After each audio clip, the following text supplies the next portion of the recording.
Good morning friend, जय Shri Ram. I hope आप सब अच्छे होंगे, स्वस्थ होंगे और अपना ख्याल बहुत अच्छे से रख रहे होंगे।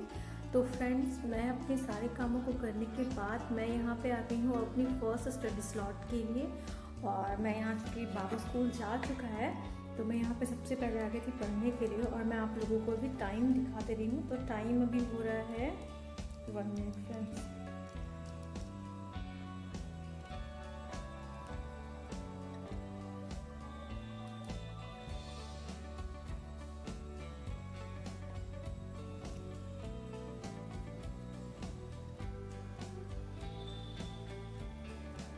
फ्रेंड्स, तो अभी रियल टाइम हो रहा है 10:05 और आज डेट है 12 फरवरी, आप देख सकते हैं। तो चलिए मैं अपना टाइमर ऑन कर देती हूँ। तो फ्रेंड्स, मैं यहाँ पे सबसे पहले पढ़ रही हूँ हमेशा की तरह आज भी ज्योग्राफी, जो कि मेरा मेन सब्जेक्ट है।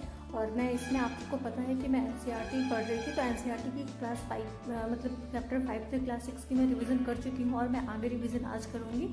और उसके साथ साथ जो मेरे पास नोट्स अवेलेबल हैं, जैसे कि जो मैं केजीएस वाला जो क्लासेस ली हुई थी, तो मैं वो सबको भी पढ़ूँगी। तो मैं चलिए अब पढ़ाई को स्टार्ट करते हैं। तो फ्रेंड्स, यहाँ पे ना मैं अपने सारे कामों को नीचे ख़त्म कर ली थी। ब्रेकफास्ट करने के बाद, बाबू को स्कूल भेजने के बाद मैं यहाँ पे पढ़ने के लिए आ गई थी।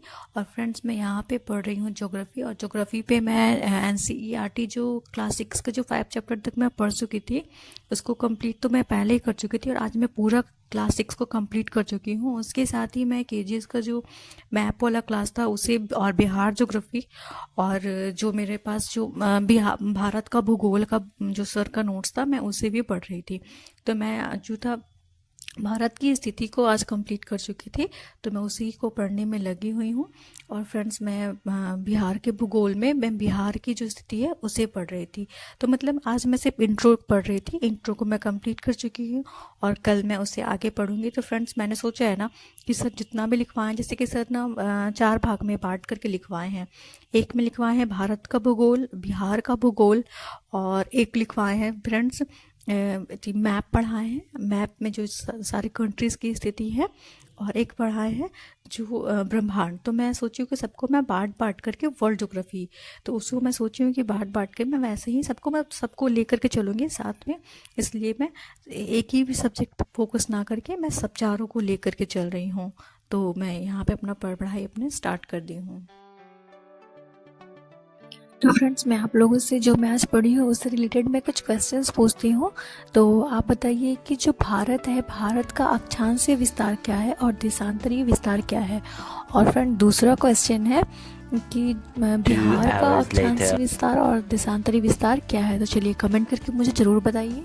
और फ्रेंड, चूँकि मैं आज पढ़ी हूँ कि भारत का परिचय, तो मैं आप सबसे पूछ रही हूँ कि जो हमारा जो भारत का जो मतलब जो हमारा जो मेन भारत है, वह विषुवत रेखा से कितना दूर है, हमारे भारत से विषुवत रेखा की दूरी कितनी है। तो आप मुझे इस क्वेश्चन का भी आंसर दीजिए, ताकि अगर आप सब भी मेरे साथ तैयारी कर रहे हैं फ्रेंड, तो आप भी मुझसे कुछ क्वेश्चन पूछ सकते हैं। मैं भी कोशिश करूँगी कि मैं आपके सवालों का जवाब दे सकूँ।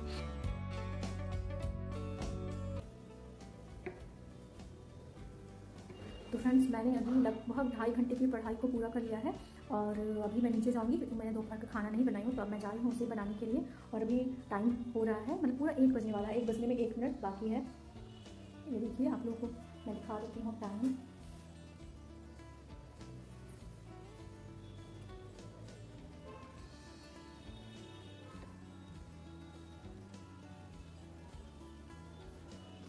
फ्रेंड्स, तो अभी 1 बजने वाले हैं, तो मैं जा रही हूँ 2.5 घंटे की पढ़ाई पूरा होने के बाद अब मैं नीचे काम करने के लिए। तो मैं अपने मेरे स्टडी स्लॉट में देखिए क्या करती हूँ। फ्रेंड्स, यहाँ पे मैं आ गई हूँ सबके लिए लंच बनाने के लिए, क्योंकि मैं सुबह में ना सिर्फ ब्रेकफास्ट बना करके ही चली गई थी पढ़ाई करने के लिए। तो मैं यहाँ पे आ गई हूँ आप सभी के लिए लंच बनाने के लिए। और मैं आज बनाने वाली हूँ दाल, चावल, आलू और गोभी की भुजिया। तो मैं उसी सब चीज़ों में लगी हुई हूँ, और साथ ही मैं बनाऊँगी धनिया पत्ता की चटनी और सलाद। तो मैं इन सब चीज़ों के लिए तैयारी कर रही हूँ। और फ्रेंड साथ में मैं अपने लिए बनाऊंगी चाय, क्योंकि फ्रेंड ना मैं सुबह में चाय पीना छोड़ दी हूँ।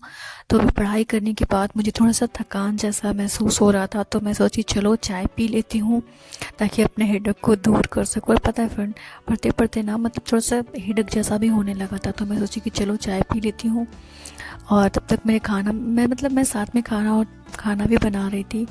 तो सोची कि दाल चढ़ा करके उसके बाद जब मैं भुजिया वगैरह काटने के लिए जाऊंगी तो मैं चाय बना कर ले गई, साथ में पी भी ली और चाय भुजिया वगैरह काट भी ली।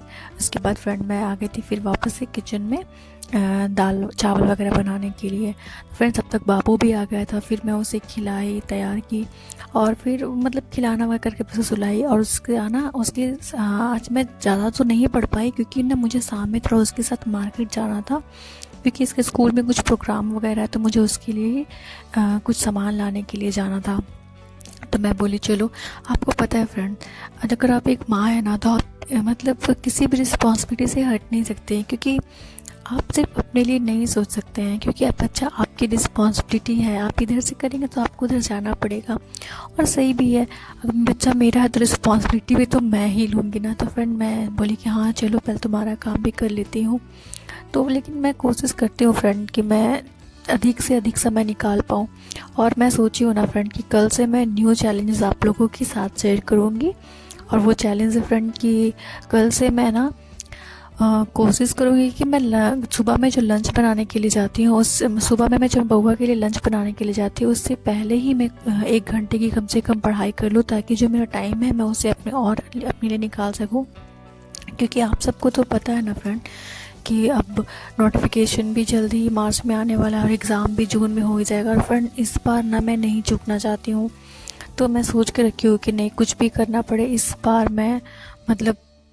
बार तो मुझे लेना ही है। और मेरी एक सब्सक्राइबर है जो पूछ रही थी कि आप कितने घंटे की पढ़ाई कर लेती हैं, तो मैं नॉर्मली 4 से 5 घंटे की पढ़ाई कर लेती हूँ। और एक सब्सक्राइबर जिन्होंने पूछा था कि आपका सब्जेक्ट क्या है, तो मेरा सब्जेक्ट है SST।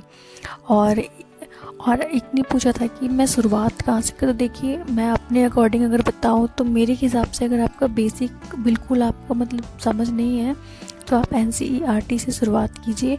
अगर आप NCERT अभी नहीं मतलब पूरा फॉलो कर सकते क्योंकि अब तो समय भी नहीं है, तो आप सार संग्रह ले लीजिए, वो आपके लिए सबसे अच्छा रहेगा, 1 लाइनर। और उसके बाद आप किरण पब्लिकेशन की जो आती है प्रैक्टिस बुक, उसको आप ज़रूर ले लीजिए ताकि आप उसे मॉक लगा सके और सब्जेक्ट वाइज भी, और वहाँ पर किरण पब्लिकेशन की भी आपको मिल जाएगी। तो फ्रेंड्स मैंने सोचा है ना कि अब मैं मॉक भी लगाना स्टार्ट कर दूँगी जल्द ही, और मैं आप लोगों के साथ ज़रूर शेयर करूँगी कि मेरे मॉक में कितने नंबर आ रहे हैं। और कल से फ्रेंड मैं आप लोगों को न्यू चैलेंज के साथ मिलूँगी, न्यू पढ़ाई फिर से अपने पढ़ाई को स्टार्ट कर दूँगी। फ्रेंड्स मैं यहाँ पे आ गई थी अपने सेकंड स्टडी स्लॉट के लिए, और मैं यहाँ पे पढ़ रही थी हिस्ट्री। और मैं सोची कि चलो जब तक बाबू सो रहा तब तक मैं थोड़ा सा पढ़ लेती हूँ, और पढ़ने के बाद फिर मैं जाऊँगी बाबू के साथ मार्केट। तो फ्रेंड मैं यहाँ पे मॉडर्न हिस्ट्री पढ़ती हूँ, और फ्रेंड्स मेरा नेक्स्ट टारगेट है कि मैं मॉडर्न हिस्ट्री को 10 दिन के अंदर कंप्लीट कर लूँ। तो फ्रेंड मुझे तो है कि हाँ मैं कर लूँगी, देखिए फ्रेंड अब हो पाता है या नहीं, मैं आप लोगों के साथ ज़रूर शेयर करूँगी।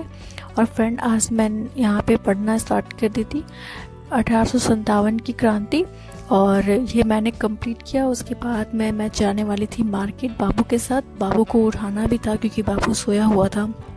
तो मैं सोची जब तक वो सोया है तब तक मैं पढ़ लेती हूँ। और फ्रेंड आपको तो पता है ना कि अभी हल्का फुल्का यहाँ पे ठंड है ही, यहाँ पे क्या सभी जगह भी हल्की शाम में ना हल्की ठंड हो जाती है, तो बाबू को बाहर लेके जाना भी सेफ़ नहीं होता है उतने ठंड में, तो मुझे जल्दी मार्केट भी जाना था। तो फ्रेंड मैं अपने स्टडी व्लॉग को यहीं पे ख़त्म करती हूँ, समाप्त करती हूँ। आई होप आप सब को मेरी वीडियोस पसंद आते हैं। अगर आपको मेरी वीडियोस पसंद आते हैं तो मेरे चैनल को लाइक करिए, शेयर करिए, सब्सक्राइब ज़रूर कर लें, क्योंकि आप जब मुझे लाइक करते हैं तो मुझे कहीं ना कहीं मोटिवेट होता है कि हाँ कहीं ना कहीं लोग मुझे देख रहे हैं, शायद मैं लोगों को मोटिवेट कर पा रही हूँ अपने डेली लाइफ की जर्नी से। कि मेरा मेन मोटो होता है फ्रेंड कि वो होता है ना कि जैसे कि आप खुद अकेले ऐसे नहीं है जो सब कुछ करना पड़ रहा है। देखिए सबके साथ संघर्ष है और सबको उतनी ही मेहनत करनी पड़ती है फ्रेंड। बस हाँ हो सकता है कि आप मेरे से ज़्यादा परेशान हो, लेकिन परेशानी तो सबको होती है फ्रेंड। तो और ना परेशानी के साथ ही जीवन चलना है। अगर आपको ऐसा लगता है कि जॉब हो जाएगी तो परेशानी नहीं होगी, नहीं फ्रेंड, परेशानी उस समय भी है, बस परेशानी दूसरा होगा। ये नहीं होगा कि हाँ मुझे मतलब ये वो, मतलब आप एक तरीके से परेशानी होगी तो उसमें आप स्वतंत्र भी होंगे फ्रेंड। तो इसलिए मैं आप सबको कहूँगी कि थोड़े दिनों की बात है, 4-5 महीने की बात है, थोड़ा ज़्यादा मेहनत कर लेते हैं हम और आप मिल करके। और हम सब मतलब जो भी जॉब लेना, आपको पता है वैकेंसी भी इस बार बहुत कम मात्रा में आई है, तो फ्रेंड मेहनत तो करना पड़ेगा। ठीक है फ्रेंड, मिलते हैं कल के व्लॉग में। टेक केयर, बाय बाय, अपना ख्याल रखिए। तो बाय बाय फ्रेंड्स।